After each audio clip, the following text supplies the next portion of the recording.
Welcome to the Sitemaker video tutorial. In the next 5 minutes, you will learn how you can use the website builder of the system to create truly beautiful sites and pages that look and work perfectly on mobile devices, tablets, and desktop computers. So let's click on mobile and desktop sites to access the list of websites. Here, by clicking on the green buttons, we can create new sites.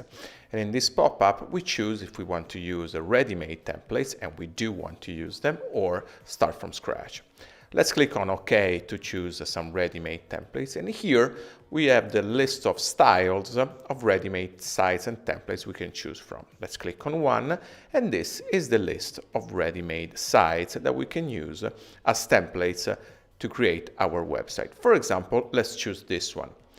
Once we click on one, we see what all the pages we would get when we choose this template, and on the right hand we see a preview of what that website will look like.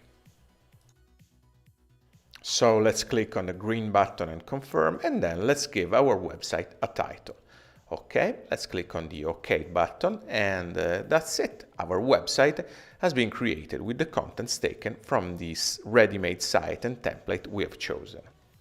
Using these menus, we can access all the pages and sections of the Sitemaker.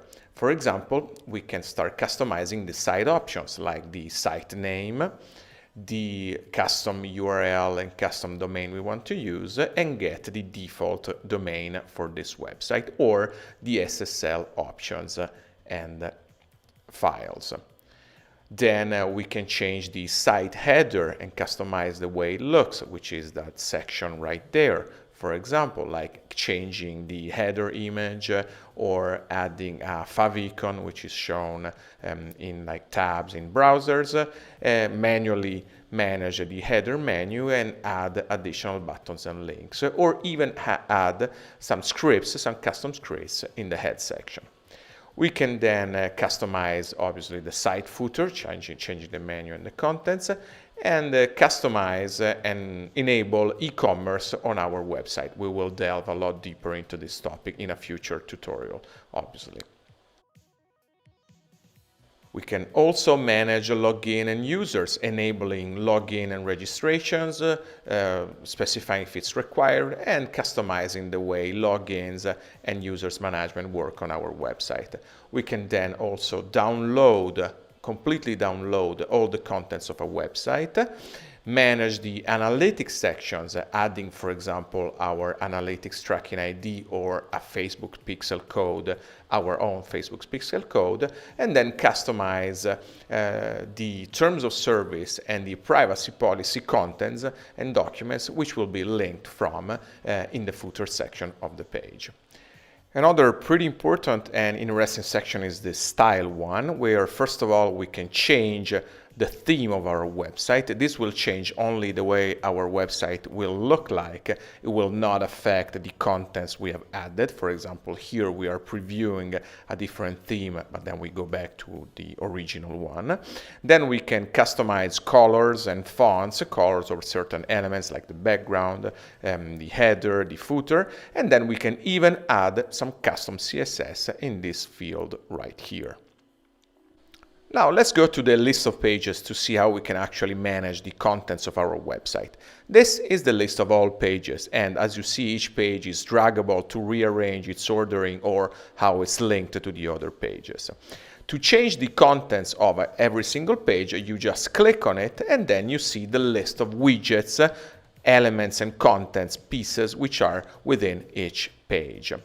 We can also customize the way headers and menus and titles are shown for each page. We can even add a custom page URL for each single page. And then we can manage page visibility and SEO details. So for example, specifying if a page needs to be shown only on mobile or only on desktop or on both, if login is required to access that page, and then the SEO elements and details of that page. Each page is composed of different widgets, and first of all what you can do is drag them around to rearrange their order and show them in a different ordering inside your page. To add a new widget, all you have to do is click on the Add Widget button. This will open the full list of widgets you have access to, and then to add it to a page, all you have to do is click on the Choose This One button.